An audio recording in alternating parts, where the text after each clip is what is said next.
እንግዲህ በዛ እድሜ 10-20 ሚሊዮን ብር አባክኛለሁ ሲል ትሰማለህ መንፈሱ። በጣም ትልቅ ድርጅት አለው፣ ትልቅ ስራ አለው፣ በጣም ብዙ ያገኛል፣ ብዙ ሚሊዮን ብር ይሰራል። ምንም የማያደርገው ነገር የለም። እኛ እናባክናለን፣ እናጠፋለን። የዘናው የነካው ነገር ሁሉ ገንዘብ ነው። ኧረ ምን ያልሰራው ስራ አለ? በአሁን ሰዓት እስከ 65 ሚሊዮን ብር ድረስ እየተጠራ ያለ ነው። ሊሸጥ ባለቤቱ አውጥቷል። በእርግጥ ይሄ ወደ 1 አመት ነው የፈጀብን። በጣም ቆንጆ። ይሄ ለራሴን ብዬ እንደ ዲዛይን መጀመሪያ ያዘጋጀሁት ነው። በጣም ወዶ ነው። ውስጡ ኢንቴሪየሩ ኤቭሪ ነገሩ መላከ መንክራት መምህር ግርማ ወንድሙ ፕሮግራም ላይ የዛኔ በእርግጥ መንፈሳዊ ህይወት ላይ ብዙም ጠንካራ ካለመሆን የተነሳ በሮች አሉ፣ መንበሮች አሉ። በጣም ዘመናዊ እስከ 2.5 እስከ 3 ሚሊዮን ብር የሚሰሩ መንበሮች አሉ። ሙሉ ወርክሾፕ አለን። እንደዛም የሚሰራ መንበር አለን። በጣም አሁን እግዚአብሔር ከረዳን የሰኒት ቅዱስ ጊዮርጊስ የተሳልነው ስለት አለ። በግል የተሳልኩት እስከ 2.5 ሚሊዮን ብር አሁን ኦልሞስት 90% ተጠናቋል። መንፈሳዊ ነገር ከመስራት የበለጠ የሚያስደስት የሚያዝናና ምንም ነገር የለም። ያው እንደምታውቀው ዓለም ላይ ትሰራለህ፣ ትሮጣለህ። ተመሳሳይ ሂደት ነው። ስንሰራም አምነው ነው ስሰራላቸውም በዛው በሰማዕቱ በቅዱስ ጊዮርጊስ ኃላፊነት ነው መቀበላቸው። ገብተዋል። በማዕከላችን ምንም ሳይኖር የቤተክርስቲያን መንበር እንደምሰራ መንፈሱ ያን እንደማይወድ የመካኒክ ሙያ ያለው የብረታ ብረት ሙያ የሌለው ጥግ ድረስ የለም። የእንጨት ሙያ የሌለው ድረስ የውጪ ኤክስፒሪያንስ ተሰራለ። የተቀረጸ ቪዲዮ አይቻለውና ይሄ ደግሞ በጣም ሌክዠሪ የሆነ ሆቴል ነው። ባለ 4 ኮከብ ነው። ወደ አቃቂ ላይ እንዲገነባ ዲዛይን የተደረገ ነው። ራስና ዲዛይን ያረከው ይሄን እኔም ስትራክቸራል ላይ ነው የምሰራው አሉ። በርቀት ውስጥ ግን አንድነት ውስጥ ታያለ። አብሮ እስከሚመስል ሳታውቀው ማን ነው አንተ ይሄን ስራልኝ ብሎ እዛ ሆኖ በሚሊየን ልኮ ስራ የሚያሰራ 3 መንበሮች ናቸው የተሰሩ ያሉት በዚህ ሰዓት። አንደኛው ለመሪ አጋዕዝተ ዓለም ቅድስት ሥላሴ፣ አንድ ለጀሞ ቅዱስ ገብርኤል፣ 2 ለሰማዕቱ ለቅዱስ ጊዮርጊስ 3 መንበሮች ነው እያሰራን ያለ ነው በግል ያለ ማንም ተሳትፎ ማለት ነው። ፍጡነ ረድኤት ሩፀተ ነፋስ አውሎ ለዘይጼዋ ከበተወክሎ ጊዮርጊስ ቅረብ ለምሕረት ወለተሳ በስመ አብ ወወልድ ወመንፈስ ቅዱስ አሐዱ አምላክ አሜን። ሰላም በሀገር ውስጥና ከሀገር ውጭ የምትገኙ ውድ ኦርቶዶክሳን እንደምን አላችሁ? እንኳን ለእናታችን ለእመቤታችን ለቅድስተ ቅዱሳን ለንጽሕተ ንጹሐን ለድንግል ማርያም ለጾመ ፍልሰታ ለማርያም በሰላም አደረሰን አደረሳችሁ። ጾሙ በያላችሁበት ገዳም፣ በሱባኤ ቦታ፣ በስራ ላይ፣ በቅዳሴ፣ በትርጓሜው በተለያየ ቦታ ሆናችሁ ይህንን ጾም ለምትጾሙ ኦርቶዶክሳውያን በሙሉ የሰላም፣ የፍቅር፣ የበረከት፣ የአንድነት ጾም ይሁንልን ማለት እፈልጋለሁ። ዛሬ ይዤላችሁ የመጣሁት እንግዳዬ ከዚህ በፊት በበርሜል ቅዱስ ጊዮርጊስ ቤተክርስቲያን ላይ በሰራቸው መንፈሳዊ ስራዎች ላይ የምታውቁት እጅግ የምንወደው ወንድማችን በረከት ነው። በረከት እንግዲህ ከሶሻል ሚዲያ ነው ወይስ ከስራ ነው የጠፋኸው? እስቲ ብቅ በልና በምን እንደጠፋህም አንተ ጋር ያሉ ስራዎችንም እስቲ በሀገር ውስጥም ከሀገር ውጭም ለሚኖሩ ኦርቶዶክሳውያን ናፍቀውሃልና ብቅ በል ብዬ እንግዳ አድርጌ ጠርቼዋለሁ። ቆይታችን ከበረከት ጋር ይሆናል። ወንድማችን በረከት ጥሬና ክብረ ስቱዲዮ ስለመጣህ ከልብ አድርጌ አመሰግናለሁ። የረጅም ጊዜ እንግዲህ በኤልሻዳይ ኦርቶዶክሳዊ ሚዲያ ላይ በተደጋጋሚ በሀገር ውስጥም ከሀገር ውጭም ያሉ የኤልሻዳይም የዶርቃ ሚዲያ ቤተሰቦች ያውቁሃል በመንፈሳዊ ስራዎችህና ከሚዲያ ነው የጠፋው ወይስ ከስራ ነው? በረከት ወዲት ጠፋህ ብዬ ጠርቻለሁ። ጥሬና ክብረ ስለመጣ አመሰግናለሁ። እንኳን ደህና መጣ። እንኳን ደህና ቆያችሁ። በጣም አመሰግናለሁ። በእርግጥ የጠፋሁት ከሚዲያ ነው እንጂ ከስራ አልጠፋንም። እንዲሁም በእርግጥ የግል ስራዎች ላይ ትኩረት አድርጌ እየሰራው ስለነበረ በዛ አጋጣሚ ነው ትንሽ ከሁኔታዎች ከሚዲያ የራኩት ብዬ አስባለሁ። እንኳን ለጾመ ፍልሰታ ለማርያም በሰላም አደረሰ። እንኳን አብሮ አደረሰን። እስቲ እንግዲህ ያው በረከት የምትታወቀው በበርሜል ቅዱስ ጊዮርጊስ ላይ በሰራሃቸው መንፈሳዊ መሰረተ ልማቶች ነው። አሁን ደግሞ የጠፋሁበት ለማንኛውም ሰው የኔን ስራ ለሚፈልጉ የተለያዩ ነገሮችን ከኔ ጋር ሆነው የሚሰሩ እህቶች ወንድሞች እስካሁንም ደግሞ በዛ በበርሜል ቅዱስ ጊዮርጊስ በሰሯቸው ስራዎች የሚያቁኝ ከኔ ጋርም እየሰሩ ያሉ እህቶች ወንድሞች አሉ ኦርቶዶክሳውያን። ዛሬም ደግሞ በስፋት ስራ መስራት ስለምፈልግ በስፋት ደግሞ ስራ ያላቸው እህቶች ወንድሞች ከኔ ጋር ኮንታክት ማድረግ ይችላሉ ብለህ የነገርከኝ ሐሳብ አለና ከየት እንጀምር እስቲ? የጠፋው ለምንድን ነው? በእርግጥ አልጠፋውም፣ ያው በስራ ምክንያት ነው። እናም እንዳልከው ብዙ ሰዎች ኮሚኒኬት አድርገናል። በሰማዕቱ በቅዱስ ጊዮርጊስ በኩል ያገኘዋቸው ብዙ ሰዎች ከቪላ ቤት ጀምሮ እስከ G+7 ድረስ እስከ 12 የሚያዘዙኝ አሉ። በጣም ብዙ ትልልቅ ስራዎችን አብረን እየሰራን ነው። ምናልባት ከኢንቴሪየር ዲዛይን ጀምሮ ሙሉ ከዲዛይኒንግ ጀምሮ እስከ ፊኒሺንግ ድረስ በተሟላ መልኩ ሙሉ ስራ እየሰራን እንገኛለን። ምናልባት በዚህ አጋጣሚ ደግሞ ማለት ነው ስራ ምንድነው እንዴት ነው የምሰራው ብሎ ደግሞ በግል የሚጠይቁኝ አሉ። ስለዚህ ስራዬን በዚህ አጋጣሚ ለማስተዋወቅና ስራዬን ለማሳየት ነው ብቅ ያልኩት። መልካም። ያው ብዙ ሰዎች በእንደዚህ አይነት በቤተክርስቲያን ዙሪያ ግንባታ ስራ፣ በኮንስትራክሽን ስራ ሊሆን ይችላል። በእነዚህ በቤተክርስቲያን ንዋየ ቅድሳቶች ለምሳሌ መንበር፣ የቤተክርስቲያን በር፣ የቤተክርስቲያን የተለያዩ ቅርጻ ቅርጾች የሚሰሩ ሰዎችን ያው እንደዚህ በቤተ ክህነት ደረጃ ብቻ የሚሰራ የሚመስላቸው ሰዎች አሉና ከነዛም ደግሞ አንተ ከዚህ በፊት ስትሰራቸው የነበሩ ብዙ ስራዎችን አይቻለሁ። እነዛን በቆይታ እናነሳቸዋለን። እስቲ አሁን በግል ከምትሰራቸው ስራዎች መካከል ስራዎችህን ብናይ። እሺ ደስ ይለኛል። አሁን ለምሳሌ ይሄንን ቤት ለዋ አካባቢ የተገነባ ነው። ኦልሞስት አልቋል፣ ገብተውበታል። በጣም ቆንጆ ሞደርን የሆነ G+1 ህንፃ ነው። 200 ካሬ ያረፈ ነው። እጅግ ውብ ነው። ከዜሮ ጀምሮ ቦታውን ግዢ ጨምሮ እስከ ፊኒሺንግ ስራ አጠናቀን ያስረከብነው። ይሄንን ስናስረክብ የሚገርም ነገር ኤአይ አይደለም፣ ይሄ ያንተ ስራ ነው። እኛ ሙሉ ስራውን በእርግጥ ከዛ ቦታ የባለቤቶቹን ፍቃድ ጠይቀን የነሱን ምስክርነት ጨምረን አንድ ቀን እናመጣለን ብለን አስበናል። ግን ምናልባት ለማስታወቂያ እንዲሁም ብቻ ብለን መጣን እንጂ ሙሉ ከነሰዎቹም ስናስረክባቸው የነበራቸው ደስታ የነበራቸው ስሜት የሚያሳዩ ብዙ ቪዲዮዎች አሉን። በእርግጥ ግን እነሱ ፍቃደኝነታቸውን ጠይቀን ለሚቀጥለው የተሻለ ቪዲዮዎች ይዘን እንመጣለን ብዬ አስባለሁ። እነዚህ ግን በአብዛኛው ዲዛይኖች ናቸው፣ ግን 100% ወደ መሬት ወርደዋል። ገብተዋል። በጣም ቆንጆ የሚባሉ ይሄ በ4 ወር ውስጥ የተጠናቀቀ ህንፃ ነው በማይታመን ሁኔታ ማለት ነው። እና ከነዚህም የበላለጡ አሁን ለምሳሌ አሉ። አሁን ይሄ ኤል ሼፕ ቤት እጃችን የፈታንበት ነው። በርቀት በጣም ብዙ ሰርተናቸዋል። ከነዚህም የተሻሉ ቤቶች ግን እንደነዚህ አይነት ቤቶች ቆንጆ ኤል ሼፕ ቤቶች ከ94 ካሬ ጀምሮ እስከ 75 ካሬ ላይ ጥንቅቅ ተደርገው የሚሰሩ አይነት ስራዎች ናቸው። ከዚህም ባሻገር ደግሞ በጣም ትልልቅ ከፍ የሚያሉ ይሄም ልክ እንደ ቀድሞ አይነት ቪላ ቤት ነው። በእርግጥ ይሄ ዲዛይን ምናምን ለባለቤቱ አስረክበን ስምምነት ላይ ነን ገና። ይሄኛው ደግሞ አዋሳ ላይ እንዲሰራ ከአንድ እህት ጋር ተስማምተናል። በእርግጥ አንዳንድ ሚሲንጎች ተፈጥረዋል። ለሷ የሰራ ነው ዲዛይን ነው። G+4 ነው። በጣም ቆንጆ 300 ካሬ ላይ ያረፈ። ይሄንንም ምናልባት እንደ ዲዛይን እንደ ሐሳብ የቀረበ ነው። ከሲል ሰርተ የጨረስከውስ ይሄ ቤት አሁን ለምሳሌ በጣም G+2 ፕላስ ቴራዝ ነው። እጅግ ውብ ሌግዠሪ የሆነ ቤት ነው። ይሄ ለቡ ላይ የተገነባ ነው። 250 ካሬ ላይ ነው። ሙሉ ግሪሉ ልክ እንደዚህ እንደምታየው ያለቀ ቤት ነው። የሚገርም ነገር በአሁን ሰዓት እስከ 65 ሚሊዮን ብር ድረስ እየተጠራ ያለ ነው። ሊሸጥ ባለቤቱ አውጥቷል።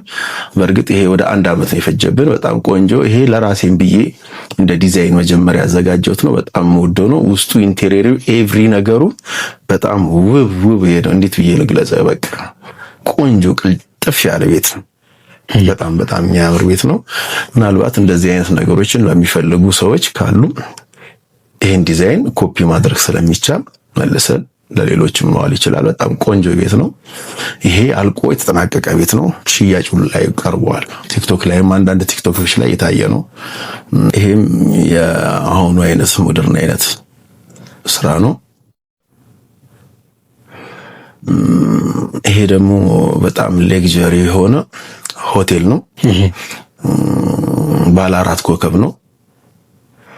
ወደ አቃቂ ላይ እንዲገነባ ዲዛይን የተደረገ ነው። ራስና ዲዛይን ያረከው ይሄን? እኔም ስትራክቸር ላይ ነው የምሰራው። አሉ ባለሙያዎች አብረን ወደ 4 ባለሙያዎች አሉና ይሄንን የምንሰራው በጣም ውብ የሆነ ሁሉ ነገር ያሟላ በቅርቡ 5000 ካሬ ላይ ነው የሚያርፈው። እግዚአብሔር ከፈቀደ ይሄ ትልቅ ፕሮጀክት ነው። በቅርቡ ይቀጥላል ብዬ አስባለሁ። እግዚአብሔር ይፍቀድ። ትልቅ ፕሮጀክቶች ከትንሽ ጀምሮ ከኤል ሼፕ ጀምሮ እንደዚህ አይነት 4 ስታር ድረስ ያሉትን ህንጻዎች መስራት አቅም አለን፣ እንሰራለን። አሁን አንተ እንደነዚህ አይነት ስራዎችን ስትሰራ ከምን ጀምሮ ነው የምትሰራው? ከማቴሪያል ከማቅረብ ቦታ መሬቱም ከመግዛት በምን አይነት ሁኔታ የሚመጡ ሰዎችን ነው የምትሰራው? እንደየሰዎቹ አመጣጥ ነው። ሰው ቦታ ያለው ከሆነ ቦታው ላይ ዲዛይን ዝግጅት ጀምሮ ሙሉ በሙሉ እንሰራለን። ምናልባት እንደዛ አክሰስፉል የሌለው ደግሞ ቦታ እስከማጋዛትም ቦታ በሚፈለገው ሎኬሽን ላይ ቦታ እስከማጋዛትም ከዜሮ ጀምረን እንሰራለን በሁሉም መልኩ። ከዚህ በፊት በሰራነው ቪዲዮ ላይ ኮሜንት አንብበህ ከሆነ እባክህ በረከት ጥቁር ውሃ ማርያምን አለን የሚል ኮሜንት አበብያለሁና በቤተ ክርስቲያን ዙሪያ ላይ ከምን እስከምን ነው የሥራ ሙያ?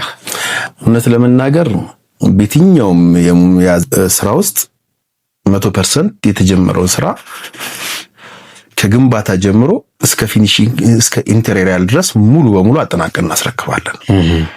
ይሄ የለንም ብለን የምናጎለው ነገር የለም። ሙሉ በሙሉ አጠናቀን እናስረክባለን። እንደ ወርክሾፖች የአልሙኒየም ወርክሾፕ አለን፣ የብየዳ ውድወርክ አለን፣ ፈርኒቸር ሙሉ በሙሉ የተሟላለን አዋሳ ድረስ ጨምሮ ማለት ነው። ስለዚህ በደንብ በተሟላ መልኩ እንሰራለን። ምንም ከሌላ ቦታ ወይም የሌላ ሰው ምናልባት ሰብ ኮንትራክተሮች ለመጨመር ካልሆነ በስተቀር ሙሉ በሙሉ እንሰራለን። እንደው ከዚህ በፊት በፊዚካሊ ደረጃም እንደዚህ ትልቅ በማትመስልበት ሁኔታ የልጅነት ፎቶ በሚመስል ሁኔታ የአባታችን የመምህር መላከ መንክራት የፈውስ ፕሮግራም ላይ የቤተክርስቲያን መንበር እንደምሰራ መንፈሱ ያን እንደማይወድ የመካኒክ ሙያ ያለው የብረታ ብረት ሙያ የሌለው ጥግ ድረስ የለም። የእንጨት ሙያ የሌለው ድረስ የውጪ ኤክስፒሪያንስ ተሰራለ የተቀረጸ ቪዲዮ አይቻለውና ይህ የምትመለከቱት ህንጻ ቤተክርስቲያን በኢትዮጵያ ኦርቶዶክስ ተዋሕዶ ቤተክርስቲያን በደቡብ ጎንደር ሀገረ ስብከት በላይ ጋይንት ወረዳ በ5ኛ ቀበሌ ስር የሚገኝ የጻድቁ አባታችን የአቡነ ገብረ መንፈስ ቅዱስ ቤተክርስቲያን ነው። ቤተክርስቲያኑ ከአገልግሎት ብዛት የተነሳ ፈርሶ ወድቆ አካባቢው ላይ የሚገኙ ምዕመናኖች ቁጥራቸው ትንሽ ስለሆነ 34 ምዕመናን ናቸው። ከ34ቱ መካከል 12 እናቶች መነኮሳት፣ 6 አባቶች መነኮሳት በአጠቃላይ 18 መነኮሳውያን የሚገኙበት ቤተክርስቲያን ሲሆን የተቀሩት ምዕመናኖች ይህንን ህንጻ ቤተክርስቲያን ሰርቶ ጠግኖ በድጋሚ አገልግሎት እንዲሰጥ ለማድረግ ከነሱ አቅም በላይ በመሆኑ በባለፈ በክፍል 1 በክፍል 2 ቦታው ላይ ሄጄ ቪዲዮ አድርሻችሁ ነበረ። በዚህ ሰዓት እናንተ ባደረጋችሁት አስተዋጽኦ በሰጣችሁ ስጦታ ቤተክርስቲያኑ በዚህ መልኩ በመሰራት ላይ ይገኛል። አሁንም ቦታው ላይ ያሉ እናቶችና አባቶች ቅዱስ ሥጋውና ክቡር ደሙን የሚቀበሉበት፣ ስብሐተ እግዚአብሔር የሚቀርብበት፣ ቅዳሴ ኪዳን የሚደረስበት ሌላ ቤተክርስቲያን ባለመኖሩ ህፃናቶች ጭምር ክርስትና እየተነሱ አይደለም በዚህ ሰዓት።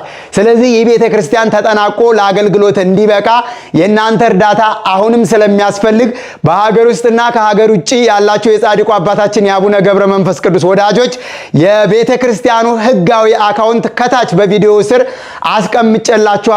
በዛ ገቢ በማድረግ የእናቶችና የአባቶችን ጥሪና ተማጽኖ እንድትፈጽሙና እንድታግዙ በዚሁ አጋጣሚ እናቶችና አባቶች እንዲህ ብለው ጥሪያቸውን አቅርበዋል። ምን ጸልይበት ፈረሰብነ እርዱነ ቤተ ክርስቲያናችን ፈረሰብን። በጣም ደንግጠናል። ያሳዝናል በጣም ይኸው አፈራረሱ፣ ማቋቋማችን፣ ማጎዳደቃችን ራሱ እንዲሰራልን በሰላም ተሰርቶ እንድናየው ሳንጠፋ እንፈልጋለን። እኛን ቀባሪም አላገኘን። እንግዲህ ምድረ በዳ ሳይበላነ ድረሱልን። ይህንን ስራ እንደው መቼ ነው የጀመርከው? አሁን ካለህበት ፊዚካሊ ደረጃ የበፊቱ ልጅ ሆነህ ነው የሚመስለውና ምን ያክል ዓመት ይሆናል? ያስ አጋጣሚ እንዴት ነበረ? የዛ ጊዜ የነበርክበት ሁኔታስ? ስራዎችን ትሰራለህ፣ ግን ወደዚህ ደረጃ መንጣት እንዳትችል ብዙ የሚታገልህ የሚተናነቅህ ነገር እንደነበረ እዛ ላይ በፈውስ ፕሮግራሙ ላይ የተገለጸ ቪዲዮ አይቻለሁና እስቲ እንደው ስለሱ የጀመርክበትን ጊዜና የዛ ጊዜ የነበርክበትን የስራ ሁኔታ ብትገልጽልህ። መልካም። በእርግጥ ስራ ከልጅነት ጀምሮ የጀመርኩት ከልጅነት ከእውቀት አሁን እስካለሁበት ድረስ ስራ የግሌ ስራ ነው የመጣሁት እና በዛ ውስጥ በጣም ከትንንሽ ሙያዎች ጀምሮ አሁን እስካለሁበት የሙያ ደረጃ የቀረኝ ስራ አለ ብዬ አላስብም።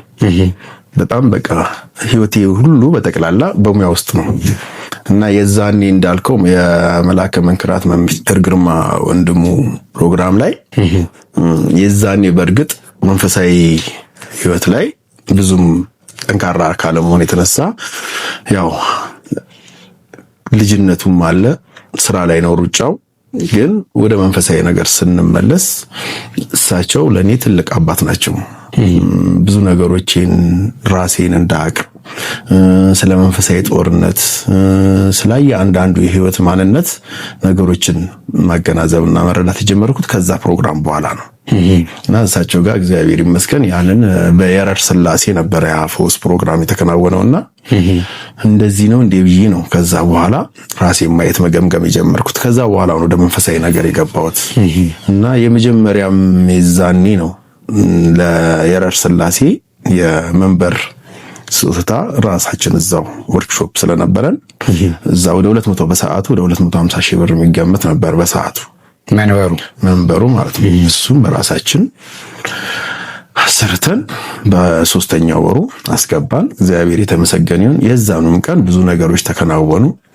ከዛ በኋላ ግን ነገሮች ወደ መንፈሳዊ ነገር መሳብ ጀመርኩኝ። ከዛ በኋላ ነው መንፈሳዊ ህይወት የቀጠለው። ብዙ ጊዜ ምን አይነት ስራ ስትሰራ ነው የሚያስደስትህ? ማለት በዚህ አሁን አንተ ባለህበት የስራ ሙያ ምን አይነት ስራዎችን ስትሰራ ትደስታለህ? እውነት ለመናገር ምንም ጥያቄ የሌለው መንፈሳዊ ነገር ከመስራት የበለጠ የሚያስደስት የሚያዝናና ምንም ነገር የለም። ያው እንደምታውቀው ዓለም ላይ ትሰራለህ፣ ትሮጣለህ፣ ተመሳሳይ ሂደት ነው። ምንም ይሄ ነው ብለህ የምትጨብጠው ነገር የለም።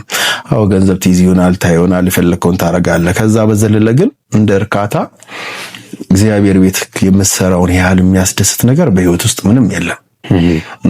በዛ ውስጥ ደግሞ ነው ብዙ በረከቶችን የምታየው። ከዛ በኋላ ነው ወደ መንፈሳዊ ነገር ከመጣ በኋላ ነው ብዙ በረከቶችንም ብዙ በህይወቴ ውስጥም ትልልቅ ነገሮች ያደረኩት።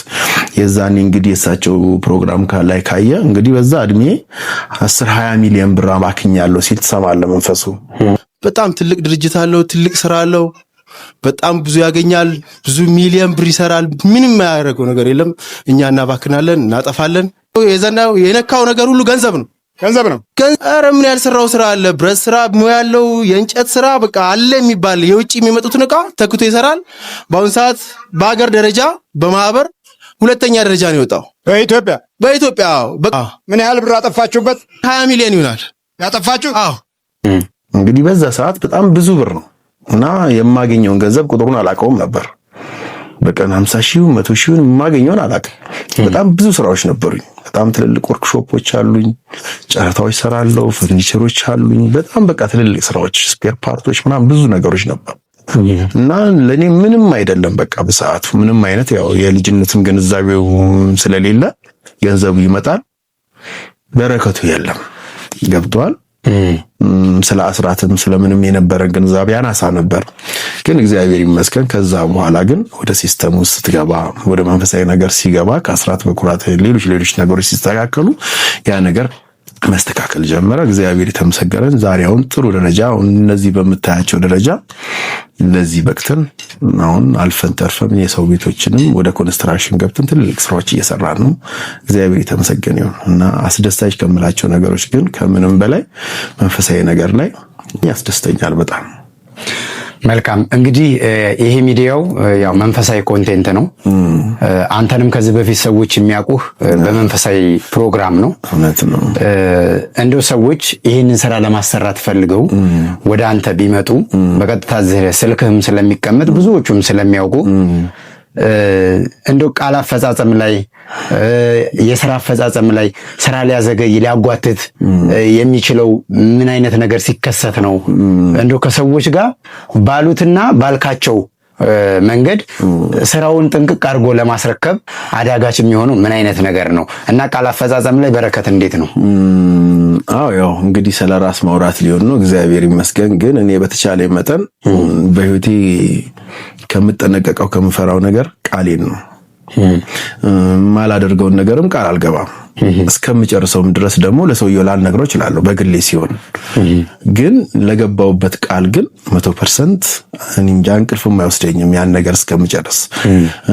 ሰዎች ደግሞ ለሰጡኝ ስራ ሁለት ነገር አለ የስራው ባህሪ ላይ ምናልባት ያከፋፈል ሁኔታ በእነሱ በኩል የመዘግየት ሁኔታ ካለ ያ ስራው ላይ ምናልባት የመዘግየት ሁኔታ ይፈጠራል። ገብቷል። ከዛ ውጪ ግን ማለት ነው ስራ ከፍሎ ገንዘቡን በሱ በኩል የሚገባውን ግዴታ ከተወጣ እኔ ያን ስራ ካልጨረስኩኝ ወደ ሌላ ስራ አልሄድም። ምናልባት ሲይዝ ከሁለት ፕሮጀክት በላይ አልይዝም። ሲይዝም ይሄን እየሰራው ከዚህኛው ግብአት ከዚህኛው ያረክ ተጠቀማለሁ። እነዚህን ሳላስረክብ ግን ሌላ ስራ ይዤ ሰውየውን ስራ አላጓትትም። አድርጌም አላቅም፣ አጋጥሞኝም አያቅም። ምናልባት እግዚአብሔር ከፈቀደ በሚቀጥለው ቪዲዮ ይሄ ነገር ጥሩ ሄዶ ነገሮች የተሻሉ ከሆኑ ያስረከብናቸው ሰዎች ከጅምር እስከ ፍጻሜ ያለውን ነገር ከነሱም አንዳንድ ነገሮች ኢንተርቪው አድርጌ ያመጣሉ ብዬ አስባለሁ። ገብተዋል። ካንተ ይልቅ ሌሎች ሲገልጹት ያምራል እና ቃል በመጠበቅ ደረጃ እርግጠኛ ነኝ የማንንም በህይወቴ ውስጥ እንደዚህ አይነት ነገር አጋጥሞኝም ከማንም ጋር ተጋጭቼ ከማንም ጋር ተቋቅሼ አላቅም። መሆን ካለበት እስከ መሰራበት ድረስ ሰርቼ ከቆሜ ቆማል በእነሱ ችግር። ግን እኔ በተቻለ መጠን ያንን ስራ ሳላስረክብ ሳላጠናቀቅ ወደ ሌላ ስራ አልገባም። አጋጥሞኝም አቅም አንዳንዴ ግን የዋጋ ቫሪዬሽን አሁን ካለው ደግሞ የሀገራችን ሁኔታ የዋጋ ቫሪዬሽን ልዩነት ይመጣል። ገብቷል። እና እነዛን ነገሮች ደግሞ ብዙ ጊዜ ሰዎችን ላለመነጋገር የምጠነቀቀው ሂደት አለ። ምናልባት አከፋፈሉ ክፍያው ሳንቲሙ ቀድሞ የሚገኝ ከሆነ ስቶክ እንይዛለን ብዙ ጊዜ። ገብቷል። ዛሬ ቀድሞ ገዝቶ የማስቀመጥ ሁኔታ አለ። ለዛ ብዙ ጊዜ እነዛ ነገር ውስጥ አልገባም እና ከዋጋ ቫሪዬሽን አንድ ሁለት ከሰዎች ያከፋፈል ሁኔታ ችግር ካልተፈጠረ በስተቀር በማንም ላይ ምንም አይነት አጋጣሚ ተፈጥሮ የሰው ስራዎች ተስተጓጉሎብኝ አያውቅም። እንደው በውጭ ሀገር ያሉ እህቶች ወንድሞች እንደዚህ ፐርሰናል በግል የሚያቁኝ ሰዎች ሲያወሩኝ ለቤተሰብ ቤት እያሰራን ገንዘብ ሰጥተን ቤቱ እየተሰራ ነው እየተባለ ሌላ ፎቶ እየላኩልን ዋጋ ጨመረ እየተባለ የሚገዛው ማቴሪያል የተለያየ እየሆነ ብዙ በቤተሰብ አዝነናል የሚሉ ሰዎች አሉ። ይሄንን ደግሞ የሚያዩ እንግዲህ ሙሉ ኃላፊነቱን ወስደህ ጥንቅቅ አድርገህ ሰርተህ አስረክበን ብለውም ገንዘብ የሚልኩ ሰዎች ይመጣሉ። ይሄን ደግሞ ለምሳሌ ካንተ ጋር የሚጣሉ ሰዎች ወይ አንተን የሚያመሰግኑ ሰዎች እኔን በአንተ አይተን እሱ ጥሩ ስለሰራልን እናመሰግናለን የሚሉም ሰዎች ሊኖሩ ይችላሉ። በአንተ አይተን ደግሞ ያልሆነ ነገር ውስጥ ገባንም የሚሉ ሰዎች ሊኖሩ ይችላሉ። እና ከዛ አንጻር ነው ይሄን ጥያቄ ያነሳሁት። አንተ በእንደዛ አይነት ሁኔታ በስራ ሂደት የገጠመህ ነገር አለ? አዎ በጣም ብዙ። እውነት ለመናገር እኔ አድርጌው ሳይሆን ብዙዎች ሆነው ወደኔ መጥተዋል። ቢያንስ በዚህ 2 ዓመት ውስጥ ማለት ነው ከ5 ሰዎች ያላነሰ ተመሳሳይ የአንደኛው ከ10 ዓመት ያላነሰ ቆይቶባቸዋል። በጣም ትንንሽ ቤቶች 94 ካሬ ላይ 105 ካሬ ላይ ያረፉ ቤቶች እነዛ ነገሮች 8-10 ዓመት ድረስ ቆይቶባቸው እንዳውሉ መተው ሲያዩ በተለያየ ምክንያት እየቀረበ ግን እነዛን ቤቶች የሚገርም ነገር በሁለት ወር ሰርተን አጠናቀን አስረክብናቸዋል። እንደው በበርሜል ቅዱስ ጊዮርጊስ ካወቁ ሰዎች በዚህ ሚዲያ ላይ በኤልሻዳይ ኦርቶዶክሳዊ ሚዲያ ላይ ቀርበ ካወቁ ሰዎች መካከል ስራ ያሰሩ እህቶች ወንድሞች አሉ? በጣም ብዙ ቢያንስ ከ12 ያላነሱ ሰዎች አሰርተውኛል። አሁን ቅድም ያልኩ ቤት ኮሚሽን አለበት ችግር የለም። አሁን ለምሳሌ ማለት ነው በሚደንቅ ሁኔታ ማለት ነው 12 ዓመት የፈጀ ቤት ነው። እሺ በሌላ ሰው የነበረ ስራ ማለት ነው እና በ4 ወር ከ15 ቀን ጨርሰን አስረክበናቸዋል። አሁን አገልግሎት ላይ ውሎ በጣም ከሰዎቹ ጋር ትልቅ ፋሚሊ ነን። በጣም ደስ በሚል መልኩ ማለት ነው። እና ከነዛ ሰዎች በአብዛኛው እንዳልኩ 90% ለቤተሰብ ነው። ለእህት ወይም ለእናት ወይም ለወንድም ወይም ለአጎት ተብሎ ነው የሚሰጠው። እና እዛ ጋር ነው ትልቁ ችግር ብዙ ጊዜ የማየው። ያው መጀመሪያ ማንንም ብትሆን የራስን ሰው ነው የምትቀርበው። ቅድሚያ የምትሰጠው ለዛ ነው። ግን እነዛ ነገሮች ብዙ ጊዜ ሲፈጸሙ ሲሰሩ አይቻላል። ብዙ ነገሮች ታያለ። ስራው ላይም ኳሊቲ ላይም ገብቷል። እንዲህ ብለህ ለማውራት ቢከብድም ግን ብዙ ኢፌክቶች ታያለ። እና ከዛ አንፃር ብዙ ሰዎች ያጋጥሙኛል፣ ብዙ ሰዎች ያሰርተውኛል። ያሰሩኝንም ማለት ነው አንድ ቀን እስኪ ቅድም እንዳልኩ በቪዲዮም በአውዲዮም አስገብተን የእነሱ ምስክርነት እንሰማ ይሆናል በሚቀጥለው ቪዲዮ። ከዛ አንፃር የብዙ ሰው ሰርተናል፣ እግዚአብሔር ይመስገን። ከነሱ ጋር የሰራሁት ደግሞ እንደሚያስደስተኝ ምንም አያስደስተኝም። ለምን ያገናኘንም ሰማዕቱ ቅዱስ ጊዮርጊስ ነው። ስንሰራም አምነው ነው ስሰራላቸውም በዛው በሰማዕቱ በቅዱስ ጊዮርጊስ ኃላፊነት ነው መቀበላቸው። ገብተዋል። በማዕከላችን ምንም ሳይኖር በስልክ ብቻ አውቀው ገንዘብ አስገብቶኝ የሰራውላቸው ይበልጣሉ። እንደው ወደ ሚዲያ በመምጣቴ በዚህ በመንፈሳዊ አገልግሎት በመታየቴ በዛ በበርሜል ቅዱስ ጊዮርጊስም ላይ ስራ በመስራቴና በዛ በመንፈሳዊ አገልግሎት በእንደዚህ ወደ ሚዲያ በመምጣቴ ተጠቀምኩበት የምትለው ነገር አለ? እግዚአብሔር ይመስገን በጣም ተጠቅሜበታለሁ። ምን አለ መሰለህ አንዳንዴ ወደ ሚዲያ ስትመጣ የሚሰማ ኃላፊነት አለ። አንተን የሚሰጡ ቫልዩ አለ። ያን ለመጠበቅ ራስን ትጠብቃለህ። ትልቅ ጥቅም ነው። ገብቷል። ከዛ አንፃር እግዚአብሔር ይመስገን ብዙ ተጠቅሜበታለሁ፣ ብዙ ሰዎች አውቄበታለሁ። በጣም እንዲህ ብዬ ልገልጽልህ ከምችለው በላይ በርቀት ውስጥ ግን አንድነት ውስጥ ታያለህ።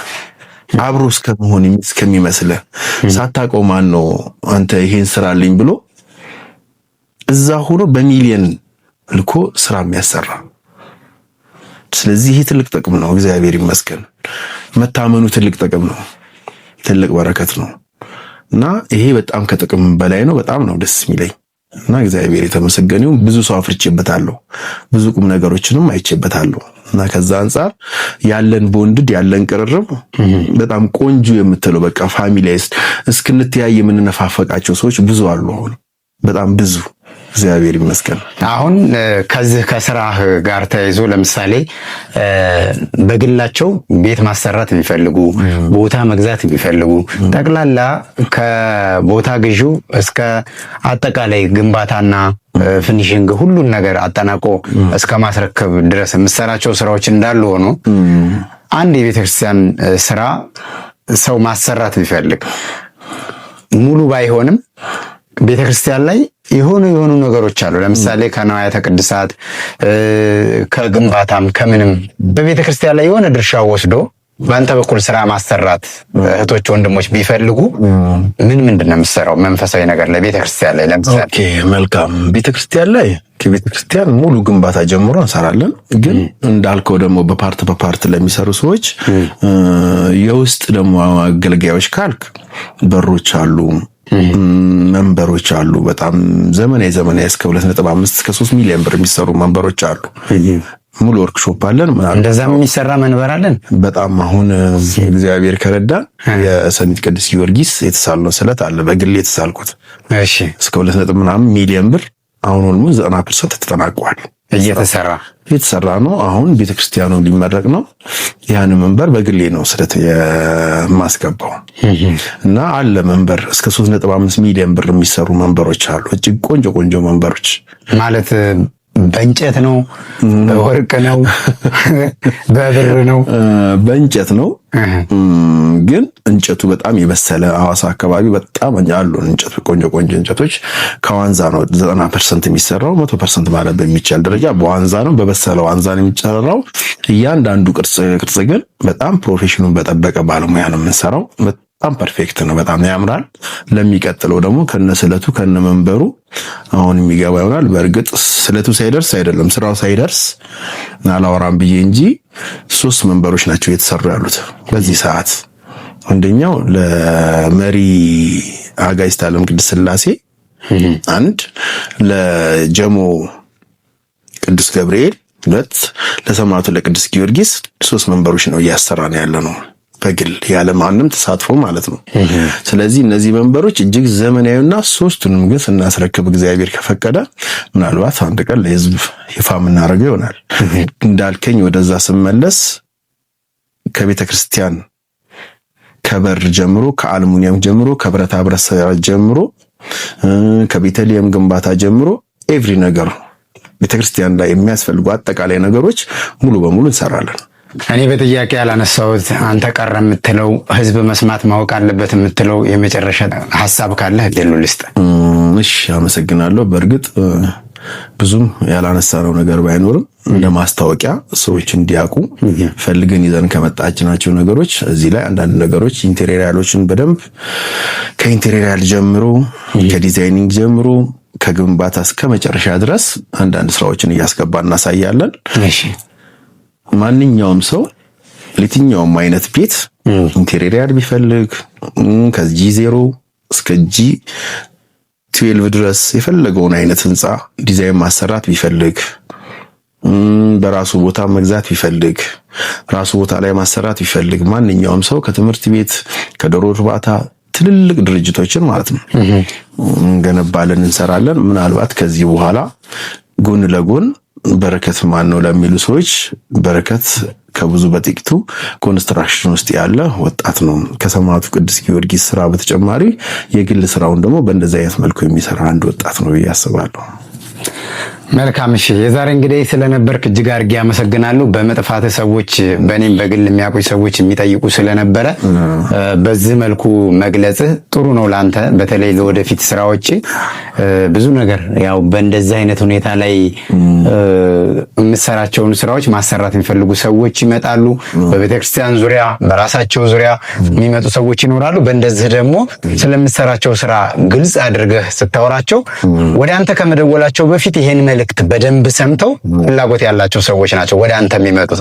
ወደዚህ ሲመጡ ደግሞ ይሄ የግል ህይወት የግል ስራ ስለሆነ አንተ ጋር የሚመጡት ሰዎች ማሰራትና ማሰራት የሚፈልጉ ሰዎች ናቸው ማለት ነው። እንግዲህ የማስታወቂያውን ክፍያ ስራውን ታይቶ ከስራው ልትከፍላለህ። ችግር የለም። እንግዲህ ስለነበርክ እጅግ አድርጌ አመሰግናለሁ።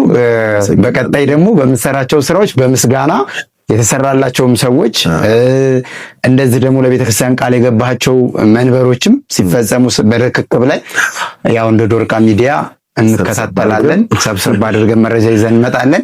የተወደዳችሁና የተከበራችሁ አድማጭ ተመልካቾቻችን በሀገር ውስጥና ከሀገር ውጭ የምትገኙ ኦርቶዶክሳውያን ስትከታተሉ የነበረው ከኔና ከበረከት ጋር የነበረውን ቃለ ምልልስ እንግዲህ ብዙዎቻችሁ ደስተኞች እንደነበራችሁ ተስፋ አደርጋለሁ። እንግዲህ ወንድማችን በረከት ቤተክርስቲያንን ከመሰረት እስከ ጉልላት እስከ ውስጥ ቤተ መቅደስ ላይ መገልገያ የሚሆኑ ንዋያተ ቅድሳቶችን ከመንበር ከበር ግሪል ስራዎች አጠቃላይ ከመሰረት እስከ ጉልላት ያሉ ስራዎችንና ቤት ለምትሰሩ ደግሞ ከመሬት ግዢ ከቦታ ግዢ እስከ ግንባታ ማጠናቀቂያ ድረስ ሁሉንም ነገር ጥንቅቅ አድርገን በአማረና በንግግራችን በገባንላችሁ ቃል መሰረት ሰርቼ አስረክባችኋለሁ ነው የሚለው ወንድማችን በረከት። እንግዲህ ዋናው ዋጋ እንዳለ ሆኖ የስራው ዋጋ እንዳለ ሆኖ በዶርቃ ሚዲያ በኩል ስትመጡ ደግሞ በረከት ቅናሽ ያደርጋል። ስለዚህ እኛን ብላችሁ መርጣችሁ ስትመጡ እምነትን ባከበረ ስራንም የስራ ጥራትንም ደረጃንም በጠበቀ መንገድ ወንድማችን በረከት በኃላፊነት ሰርቶ የሚያስረክባችሁ ይሆናል። በረከትን ለምትፈልጉ በ0911 73 4304 ከቪዲዮ ስር ላይ አስቀምጥላችኋለሁ። ማየት ለተሳናቸው እህቶች ወንድሞች ደግሞ በድምጽ ያለውን ቁጥር በመጠቀም መደወል ትችላላችሁ። እንግዲህ በአካልም አግኝታችሁ ከውጭ ሀገር ያላችሁ ደግሞ በቪዲዮም በምንም አግኝታችሁ በረከትን ማግኘትና ማውራት ትችላላችሁ። ለዛሬ የነበረን ቆይታ ይህን ይመስል ነበር። በቀጣይ ደግሞ በሌሎች ተጀምረው ባልተጠናቀቁ በበርሜል ቅዱስ ጊዮርጊስ ስራ ዙሪያዎች ላይም በሌሎች ስራዎች ላይም በሌላ ቪዲዮ የምንመጣ ይሆናል። ስለነበረን ቆይታ አምላካችን እግዚአብሔር ስለማይነገር ስጦታው ስሙ የተመሰገነ ይሁን። በያላችሁበት ጾሙ የሰላም፣ የፍቅር፣ የበረከት፣ የአንድነት ይሁንላችሁ። ይህ ጾም እንዳለቀ እመቤታችን ቅድስት ድንግል ማርያም በመጨረሻው ዕለት በልጇ በወዳጇ በጌታችን በመድኃኒታችን በኢየሱስ ክርስቶስ እጅ ቅዱስ ሥጋውና ክቡር ደሙን እንደተቀበለች እንዳቆረባት እንዳረገች ሁላችን ይሄ ጾም የበረከት የፍቅር የአንድነት ሆኖ እኛም ቅዱስ ሥጋውና ክቡር ደሙን ተቀብለን ርስተ መንግሥተ ሰማያትን የምንወርስበትን ደመ ማኅተቡን እንድናገኝ እግዚአብሔር አምላካችን ይፍቀድልን። በያላችሁበት ሰላማችሁ ይብዛ። ቸር ሰንብቱ።